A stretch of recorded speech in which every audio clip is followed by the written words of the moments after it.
You are listening to Midlife with Courage. This is where women in midlife come for inspiration, motivation, and sometimes a little education to help them flourish after 40. Don't forget to hit that follow or subscribe button. Now let's get started. Hello, everyone, and welcome back to Midlife with Courage. I am Kim Benoit, your host, and I'm so happy to have you all here. I'm also very happy to have my guest with me today. Her name is Merideth Thompson. Welcome to the podcast. Thank you so much, Kim. I'm thrilled to be here. Yeah, I'm excited to talk to you today. Why don't you just first tell us a little bit about yourself? Where in the world are you and what do you do? Sure. My anchor job, the primary job, is I'm a research professor at a university in Utah. So I do a lot of research looking at our work lives and how our work and non-work lives affect one another. I am also the founder of Partner Lab. It's like my passion project that has developed over the last few years out of the recognition after my divorce that even though I had access to relationship science related to our closest, arguably most important relationship, I never consulted it, and a lot of people don't have access to it. So building Partner Lab, so especially the taxpayers that pay for that research can have access to it and hopefully apply it to their lives. And so I get to bring some of my lived experience. And so I just feel like this passion project is the fruition of a lot of my personal and professional lives. Let's dive into that personal part of it. Sure. First, tell us your story. Maybe include a time when you really felt like you showed courage or felt courageous. Tell us about that. Sure.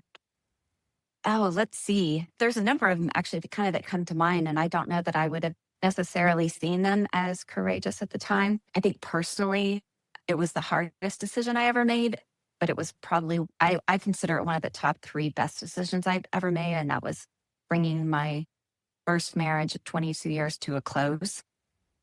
I stayed 10 or 12 years too long, and, for me, in many ways, it's probably easier or less overwhelming than it is for especially a lot of women because I was the primary breadwinner. So I didn't worry so much about what finances would look like.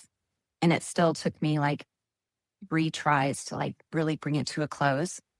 And then after that, it was, I think the next courageous thing was it's very much related to what I do now is dipping a toe in the dating waters at 43 after not having dated since high school. And I had no idea what I was doing.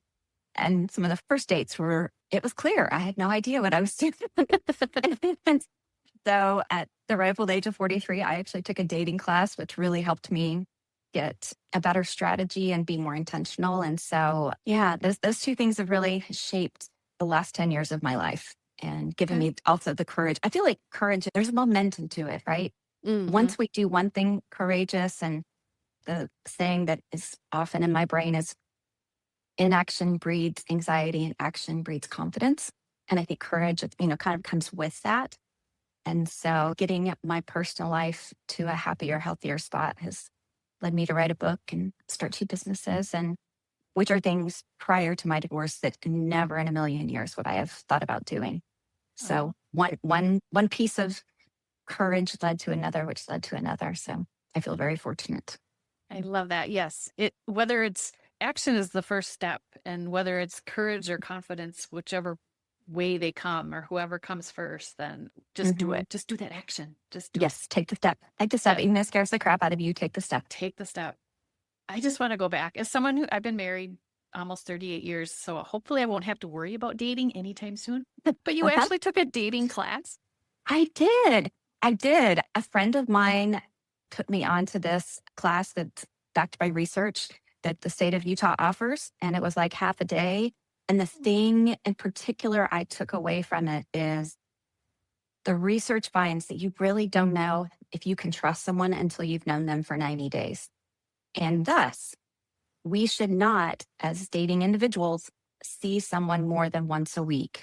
And I think we can extrapolate from that. That also means you shouldn't be on video calls every night with this person or texting incessantly. And so I got more mindful about that as I went along. And I will say some of it is luck with my current partner. And when we started dating, it was right about the time I took that class, but I was not anywhere near introducing my youngest son, who's still living at home, to anybody. And so my now partner was in the town that I lived in only a couple of days a week for work. Mm. And those happened to coincide generally with when my son was with me. And so my son at that point was involved in a community theater. And so when he was at community theater in the evening, that was when me and my partner could have a date. And so literally for like the first 2 months, we saw each other every week for like an hour and a half, and that was it. Wow. I think women are maybe even more apt to get invested emotionally too quickly. And so it slowed things down. Actually, I've had a note in my list of videos and stuff to make content wise, like screw speed dating. What we want is slow dating. If you're really looking for a partner, like slow it down. Yeah. Enjoy it, savor it. Yes. Yes. Kind of. And we certainly did. Like, I think our honeymoon period, however you want to define that, lasted longer because, I only saw him once a week and it was like, oh, get to see him. I was just like giddy. And he was worth the giddy. Oh, that's awesome. I love that. And he was okay with that? Or did you tell him, well, we're going to do it this way? Or was it just how it kind of worked? It kind of worked out that way. I mean, we were pretty direct with each other about what we expected. This is one of the main reasons I love him and appreciate him so much is I know I can take anything to him and say, hey, look, this is an issue, or I've got this problem, or, even a complaint. Would you please put your dishes in the dishwasher and not on the couch? Whatever it is, silly stuff that kind of matters. And I know he is going to be even keeled about it. Like, he's not going to get his feelings hurt generally. He's not going to be defensive. He's a safe person. And that was something that I got the sense of, I think, pretty early on. And he was also the same. Actually, it's an interesting story that we didn't really recognize until a year and a half in, that we both approached dating very research-wise, like as a research project. I was going to ask about that. Oh, I am such a fan, but like 18 months in, we were having some conversation. We met on Match.com because how else do 40-somethings meet people other than the apps? And before I started dating, my girlfriends were like, oh, you can't put on there that you're a professor and you have a PhD. Like, you're going to intimidate guys. And so at first I didn't. I downplayed that. And then I would go on a few first dates, and there were a handful where the guy would say, well, your job kind of intimidates me. And I learned very quickly, like, okay, that's a non-starter. And I'll be frank, it annoyed me at first. I was like, well, come on, like, don't be a twit. And then I thought, that's very brave of them to actually share that, to be vulnerable and say that kind of intimidates me. And so when I would hear it, I was like, I get that. And it was really great meeting you. But with my partner, we were exchanging information. So after I had a few of those dates, I was like, nope, I'm just going to, on my dating profiles, I'm going to say, this is what I do. I was just very transparent, I guess, at least with that part of my life.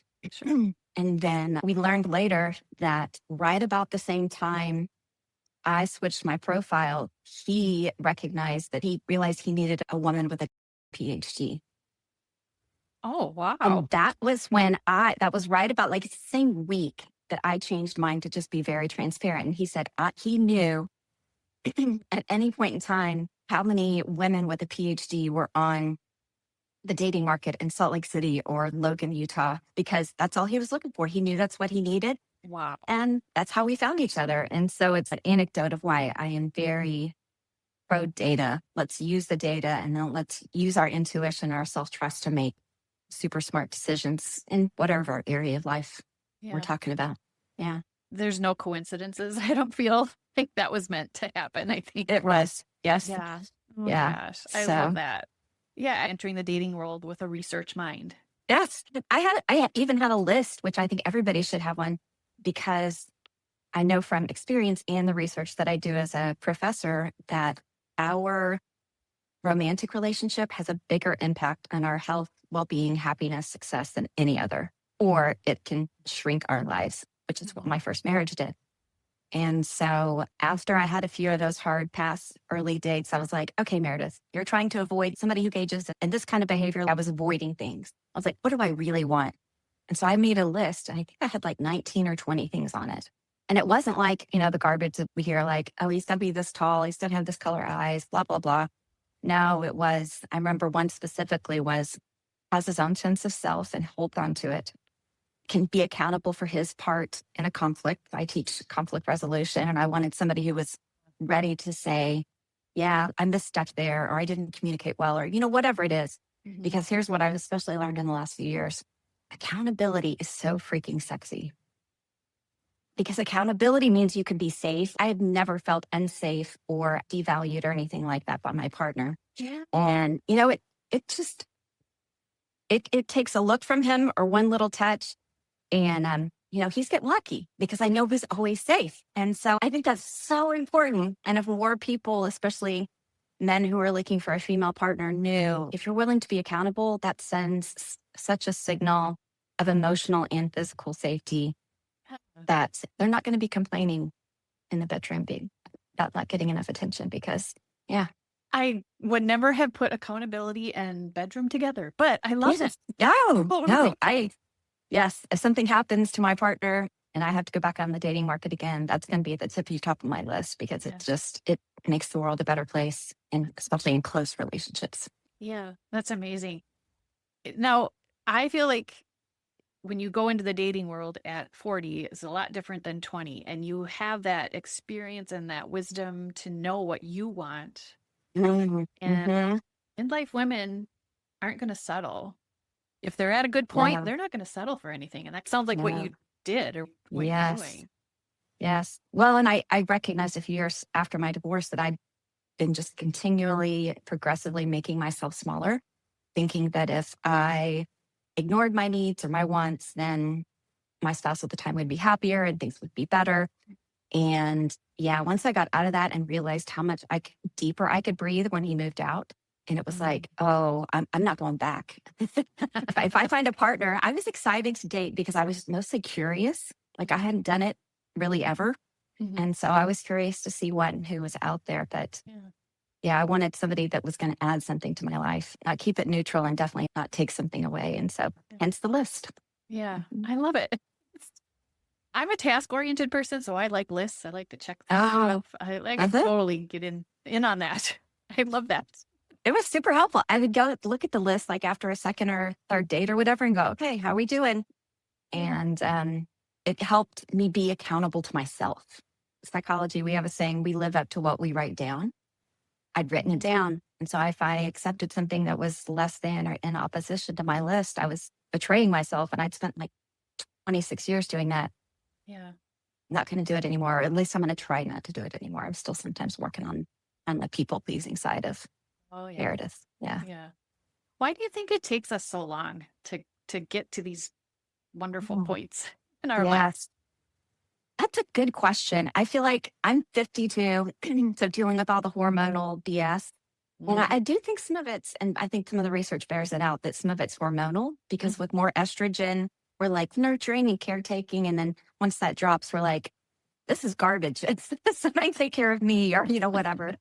And I think too, like, I don't know about you, but I didn't know who I was or what I wanted in my 20s. And maybe even, I think it was like mid 30s before I really started to understand that, because I was so worried, I think, about what other people thought and how I was perceived and doing all the things that I, quote, should be doing, that I didn't really give much thought to what is it that I want. And I've got two sons. One is 28 and the other will be 23 in about a week. And once kids are out of the house, if you choose to have children, like that frees up so much of your brain to think on other things and go, all right, well, they're out. Like I don't have that responsibility. And I really enjoyed having kids, but it's also, I think it opens your brain up to the possibilities when you don't have anybody like that to take care of as much anymore. Sure. Yeah. What about you?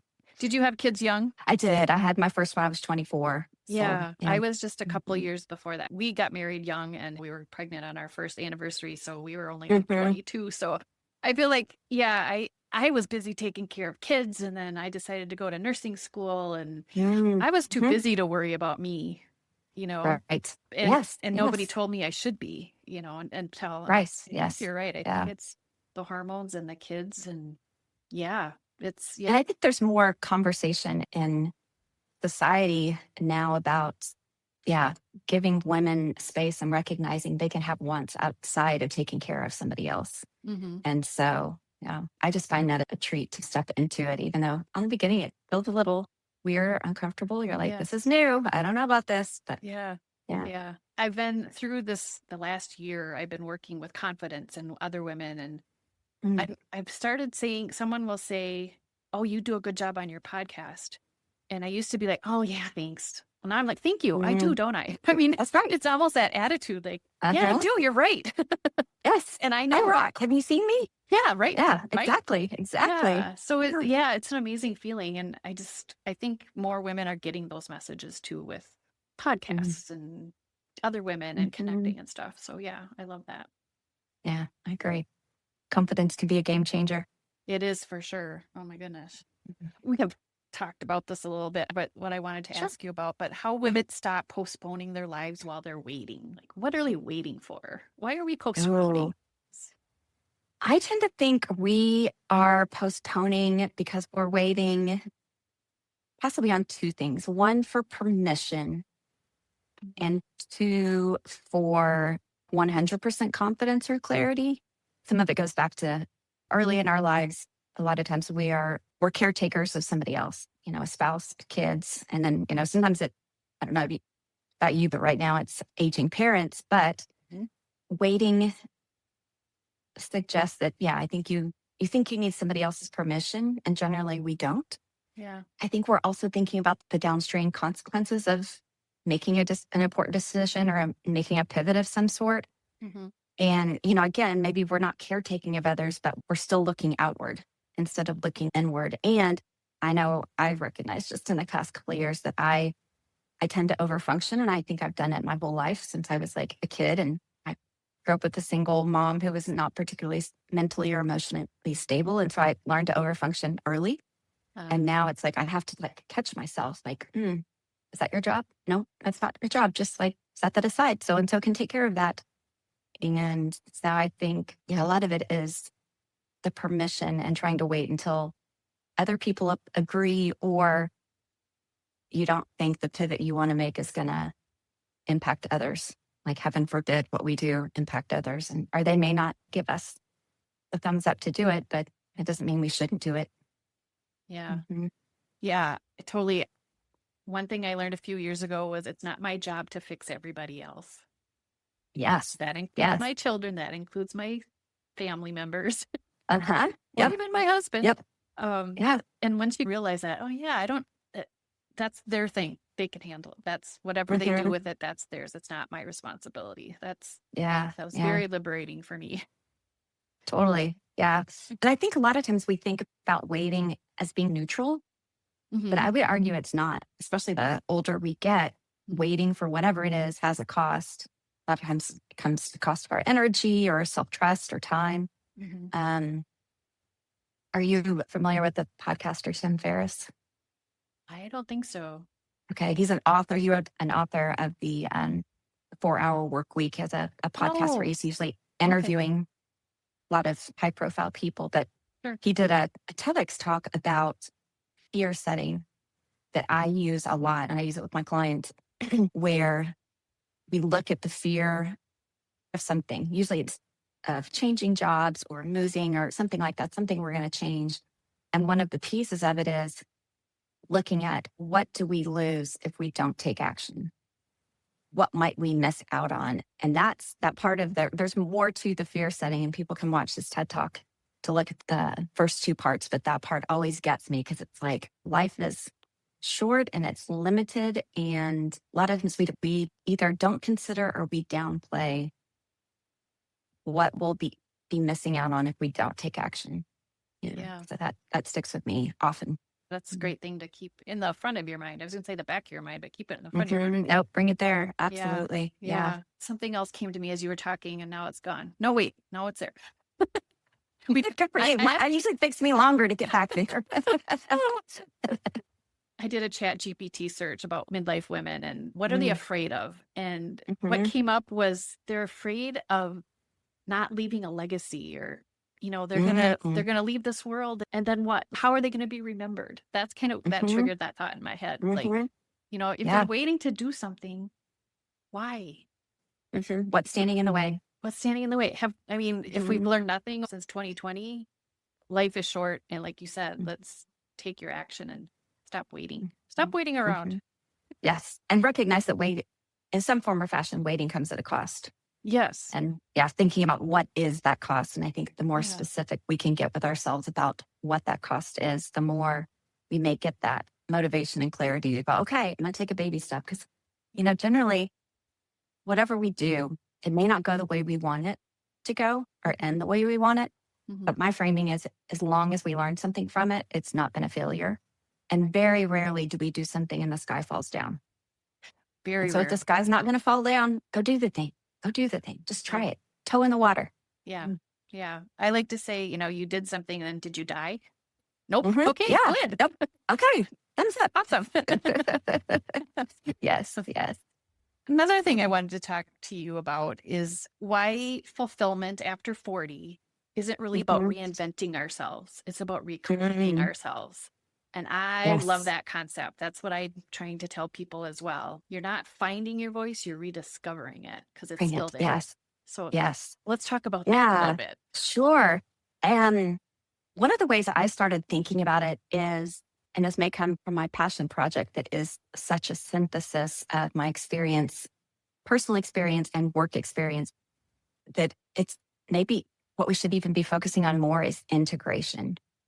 And so integrating, I mean, we may look back in our 20s and go, oh my gosh, like, why did we make that decision? Why did we do X, Y, or Z? But that's still part of us and it's made us who we are now. And so integrating more of perhaps the parts of us that we've put over in a corner while we were raising children or developing our career, and like inviting that person back into the conversation. I think reinvention can sound exciting, and it is, but I think a lot of midlife dissatisfaction comes from us not being integrated, from living too far from who we actually are as individuals. So that's that. I see it as like the integration part. And I think Yeah. that's a lot more satisfying for a lot of people. Yeah, I love the picture that creates in my head. There's this little part of me that I put away and put it over there. Now, okay, we're going to bring her back. Yes. I like to think of that as when we're small and young kids, we have all this energy and positive outlook, and then the world comes in and go away. So bringing that little girl back in some ways. Absolutely. I think along with that, maybe this is just my experience, that I feel like there is opportunity and maybe even necessity at times to grieve who we were not earlier or who we felt like we weren't allowed to be. I came from a very high demand religion until I was in my early to mid 30s. And I feel like from various people, I got flack from having a career. Like, you're supposed to be home, you're supposed to be taking care of children. Oh, really? And so I felt like in some ways I couldn't really be fully who I was as first a tech professional and then as a professor. And so, being able to grieve that person that you had to put over in the corner for a little while. Yeah. Because I think sometimes we might want to focus on the reinvention or the integration, but sometimes we need to grieve who we had to give up there for a while before we could move on to integrating. Yeah. Yeah. Yeah. I love how you put that. You're giving me all these things to think about. That's good. That's what these conversations should be about. Yes. I love it. So let's talk about your passion project. Tell us more about that. We'll be back after a quick break. Ladies, I am so excited about my new venture in this podcast. I'm calling it Midlife with Courage Unfiltered.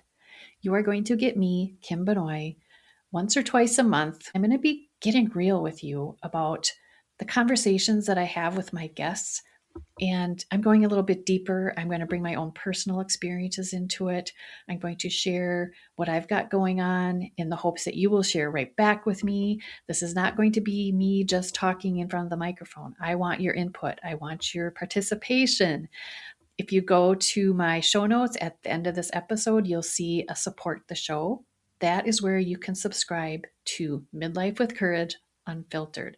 For only $5 a month, you're going to get this extra bonus content once, twice a month, and we're going to talk about what's really happening in midlife. I'm going to share my experiences. I'm going to get real. I'll probably get a little vulnerable. I'll be sharing things I don't normally share. So please subscribe so that you can get in on the founding members of this new Midlife with Courage Unfiltered. I'll see you there.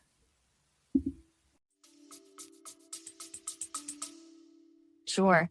I named it Partner Lab in part because I tell people that I made my current partner in a lab and could not have made him any better, even with all his quirks, and he puts up with my quirks. But it came from recognizing that most people don't have access to the research on relationships and what makes them happy and what undermines them, things like that. Or even if they have access to it, you read an academic journal article and you even just read the abstract and you're like, I have no idea what that just said because it's written for academics and not for non-academics. And so being able to take that and translate it to what actually helps people live healthier, happier lives, and especially their relationships, because I know our relationships have this ripple effect and they can either be a really beneficial, healthy ripple effect, or they can be the opposite. I've experienced both. And so Partner Lab right now is on the front end really focused on helping people get out of what I can call relationship limbo. So they're kind of 1 foot in, 1 foot out of the relationship. I made it with me of, 2006 to 2016 in mind, because I stayed in that first marriage way too long. And because I was just stuck in that indecision, I've built a lot of the tools with friends in mind who are or have struggled with that. And we can't have a healthy, fantastic relationship until we decide, are we fully in on the one we're in? And okay, let's together figure out what we're going to do to make it better. Or we determine, actually, I don't think this is fixable. Or I want to fix it, but my partner doesn't. If both people aren't in, that's a non-starter. And so developing research-backed tools that help people get that clarity based on decades of relationship science, and then equipping them with tools to figure out, okay, what are their next steps? Okay. So what does it look like? How would someone use that? The tool I'm most excited about that is going to launch hopefully in the next couple of days is a Stay or Go tool. And so it looks at 5, 6 of the top relationship factors that shape relationship quality or health and happiness. And so a lot of people would say, oh, well, what's the most important thing for a happy relationship? And a lot of people would say, oh, well, it's communication. It's a little bit of it, but there's so many other things that have a much bigger effect. And so really honing in on those things that research find leads to the highest quality relationships. And they're taking basically multiple choice kind of questions to understand the health of their relationship, because the research finds that it's not so much what our partner does or what we do, it's our experience in the relationship. So like personality doesn't matter that much. Your home of origin doesn't necessarily matter that much. It's how we experience the relationship. So measuring their experience of the relationship, and then they get the results that say, okay, here's where the relationship seems really healthy. Here's where it doesn't. And then using a structure that says, our recommendation would be you need to seriously consider ending this relationship, especially if it's not safe or it's very low trust and has been for a long time. Or some that, like people are just curious. How does my relationship, where am I along the healthy, unhealthy continuum? Yeah. And this is something that over half of our users and clients have asked for over the last, year or so. And so we're excited to roll that out to see what that looks like. And then we have other things that are like deeper dives, more workshops. And soon we'll be starting laser focused coaching around that relationship decision, helping people get clarity. Because some people I think want the human connection, right? Sure. I think it's really important to include the research, but I think people sometimes also want someone to connect with that helps them make sense of what their results are. So we're looking at that as well. Yeah. If you're telling me that my relationship probably isn't in a good place and I need to end it, I want to know more about why. Right. Exactly. Yeah. Do you get people to do this and say, you know what, that's what I thought? Is it an affirmation of what they already know, or are they mostly finding new things? I think for some people it is. I'm trying to think back on some of the comments we get from users of the various tools and assessments we've got. I think what we hear most often, especially for people who seem to be in low quality relationships, is it is so good to hear that I'm not crazy. It is like the validation, not just like affirmation, but validation of I'm not imagining this. Because I know I was like that in my first marriage. I thought, everybody from the outside seems to think this is great. Like when my ex and I split, they were like, what? That's because they weren't in the house and they weren't seeing actually what was going on. And we were Sure. good at acting when we were outside of the home. Yeah. And so I think I see a lot of it too. What we offer is regret insurance. So I think a lot of people stay in relationships that aren't working, but especially if you have kids, that is like it's the hardest decision I ever had to make. Mhm. And so you want to make sure you're dotting your I's and crossing your T's if you're going to bring the relationship to a close.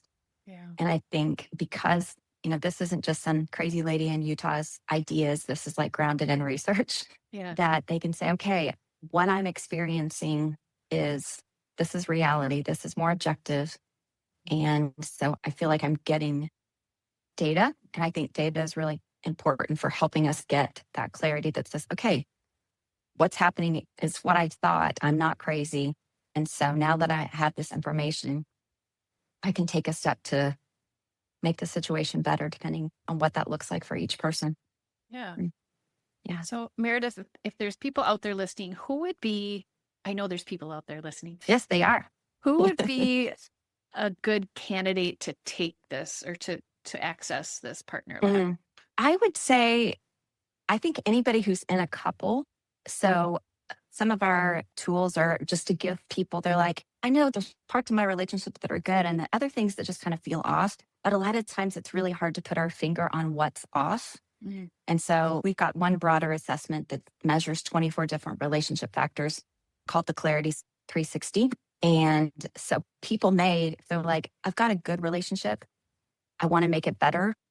That kind of tool can help them know where to focus some of their energies and why do things feel off in a certain area that we don't have a name for it. Sure. But a lot of our tools are for those people also who are the relationship's okay. It's not great. And on some days it's really bad. But then other days it's good. And that's where a lot of people get stuck is, some days are really, really bad. And then other days you're like, oh, well, it's pretty good today. So you feel this push pull, you're back and forth. And it's exhausting. And it takes time off our life. That's what the research finds. Yeah. Having a distressful marriage I or bet. relationships. And then too, for the people that maybe know, I think our bodies know when we're not in a good relationship before our brains are willing to accept it. And so sometimes I think it's for those people too who are like, I know this is bad. I'm not sure how bad. And, am I making too big of a deal of this or that? Our goal is to have something for everyone, but in particular, we're really building out tools that help those who have been in an unhappy relationship for a long time figure out what to do next. Mm. So how would people find this? Where can they go? Sure. They can go to mypartnerlab.co. They can also connect with me on LinkedIn. We've also got various social media pages and accounts that I can share with you. But our website's probably the best place to stop and take a look and see what's there that might be a good fit for the kind of help that they're looking for. Okay. I will put the link in the show notes, as they say, so people can Yes. find you. Great. Before we say goodbye, is there any last little message you want to leave with our listeners, Meredith? Let's see. I think that what I would leave with is you have one short, beautiful wildlife. If you want to do something and you're hesitating, just dip that toe in the water. Consider it an experiment. Just because we're going to try something doesn't mean we have to do it forever and ever. And I think sometimes we think about things as black and white. So go dip that toe in the water, go have the experience, see what happens, and then take that next step. Baby steps. Wonderful. Wonderful. Thank you so much, Meredith. I just love this conversation. Thank you. Me too. It's great to Awesome. be here, and it's wonderful to connect with you, Kim. Yeah, same here. Well, hopefully we will talk again soon. That sounds great. Let's do it. Thanks so much. Thank you for listening to Midlife with Courage. If you liked what you heard, I would love it if you would leave a review. Or even better, send a link of this episode to a friend. Until next time, take care of your beautiful self.